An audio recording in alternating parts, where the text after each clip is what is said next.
দিকে নজর রাখতে হচ্ছে। বাংলাদেশে ওসমান হাদির শেষ যাত্রা, হাসিনা বিরোধী ওসমান হাদির শেষ যাত্রায় কাতারে কাতারে মানুষ, স্লোগানে স্লোগানে ভারত বিদ্বেষ। ওসমান হাদির শেষ যাত্রায় মোহাম্মদ ইউনুস। পদ্মাপাড়ে আজ জাতীয় শোক দিবস। গত 12ই ডিসেম্বর গুলি করা হয় ওসমান হাদিকে। গতকালে সিঙ্গাপুর থেকে তার দেহ ফেরে। আজ ওসমান হাদির শেষ যাত্রা, আর শেষ যাত্রায় কাতারে কাতারে মানুষ, স্লোগানে স্লোগানে ভারত বিদ্বেষ। প্রতিনিধি অতনু রয়েছে আমার সঙ্গে। অতনু, কাতারে কাতারে মানুষ যে ছবি আমরা দেখছি, কিন্তু স্লোগানে স্লোগানে ভারত বিদ্বেষ, বারবার ভারত বিদ্বেষের এই জিগির কেন? আনন্দিতা, এই ওসমান হাদির পরিচয় হলো ভারত বিদ্বেষের জন্য, তার জনপ্রিয়তাই হলো ভারত বিদ্বেষের জন্য। তার যে দল, যে রাজনৈতিক দল বা তার যে অনুগামী, তাদের আইডেন্টিটি হলো ভারত বিদ্বেষ। সুতরাং এর মধ্যে অস্বাভাবিক কিছু নেই যে ওসমান হাদির শেষ যাত্রায় সেখানে ভারত বিদ্বেষী স্লোগান উঠবে না। কিন্তু এবার মজার ব্যাপার হচ্ছে যে ওই যেখানে ভারত বিদ্বেষ স্লোগান উঠছে ওসমান হাদির শেষ যাত্রা, সেই শেষ যাত্রায় কারা রয়েছেন? তার অগণিত ফ্যানেরা রয়েছেন, তার সঙ্গে তার অনুগামীরা, তার এতদিনের কমরেড যারা, তারা সবাই রয়েছেন, তার পরিবারের লোকজন রয়েছেন। আর কারা আছেন? সেখানে রয়েছেন বাংলাদেশের তদারকি সরকারের প্রধান উপদেষ্টা ডক্টর মোহাম্মদ ইউনুস এবং এই যে উপদেষ্টা পরিষদ, সেই উপদেষ্টা পরিষদের বিভিন্ন সদস্যরা, তারা সবাই রয়েছেন, বিভিন্ন রাজনৈতিক দলের শীর্ষ নেতারা রয়েছেন। এখান থেকে প্রশ্ন উঠছে যে তাহলে কি বাংলাদেশের তদারকি সরকারের কানের কাছেই ভারত বিদ্বেষী স্লোগান হচ্ছে এবং সেটা তারা না শুনে বসে রয়েছেন?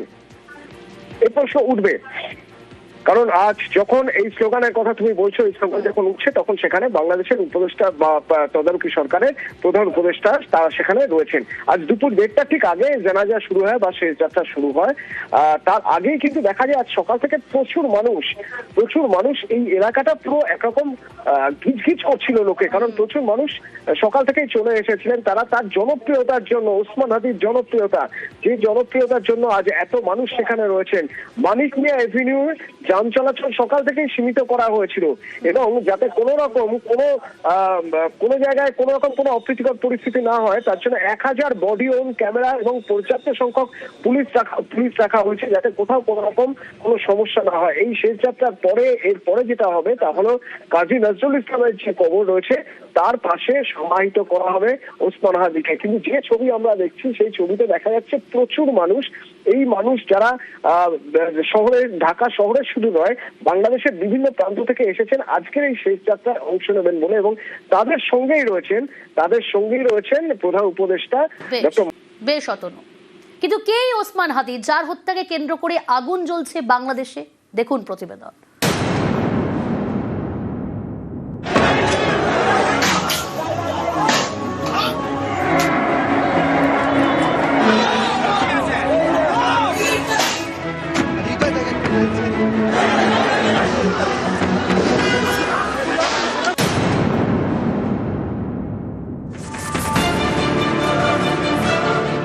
ওসমান হাদি জনপ্রিয় ছাত্রনেতা, ইনকিলাব মঞ্চের আহ্বায়ক, যার হত্যাকে কেন্দ্র করে ফের আগুন জ্বলছে বাংলাদেশে।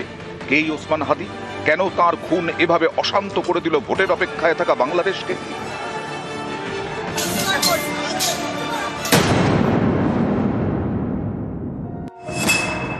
জন্ম বরিশালে, বাবা মাদ্রাসার শিক্ষক। 6 ভাই বোনের মধ্যে হাদি সব থেকে ছোট।